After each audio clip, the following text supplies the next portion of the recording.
So Xander and Greg take an outing to Heileke Weisheit, and it's a pretty tense atmosphere. And Xander reveals that the strange words on his blog are actually an inscription from the Hagia Sophia. So in English, the Hagia Sophia, but I've actually been fortunate enough to go to Istanbul. I was literally inside the Hagia Sophia, and the locals there, they call it the Hagia Sophia. It's absolutely beautiful, steeped in history. It was originally a church and now it's a mosque. So it's a place of worship that has seen centuries and centuries of prayer. Initially was a church, then forcibly taken over by the Ottoman Empire, and they converted it into a mosque. Like, isn't that so beautiful? The same place of worship, but also not so beautiful because, well, yeah, forcibly taking control over a place and spreading your own belief system, yeah, maybe not the best. I mean, colonialism did that way too much, spread Christianity far and wide to very remote places, also through a lot of missionary work. And yeah, so the Hagia Sophia, if the Hagia Sophia could talk, like, what stories would it say?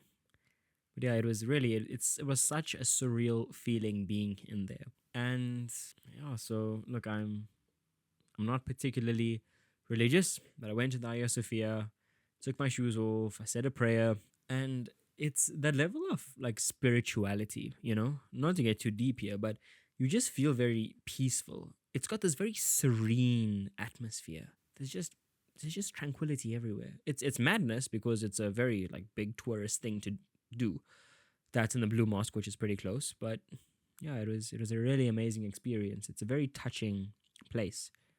Seen a lot of humanity, and yeah, getting an inscription from there, these strange words, yeah, that's where Xander got it from. So he probably had some kind of feeling after his visit there. And they received quite a bit of reactions from the inquiry on the dark web. So a bunch of people are saying some stuff, and someone suggested that they make an inquiry on Elsewhere's webpage. So what is Elsewhere? And eventually when they get to this page called Elsewhere, it's giving like 1984 George Orwell, like the same kind of vibe, theme, same kind of fonts. Like it's very eerie, it's ominous, it's foreboding.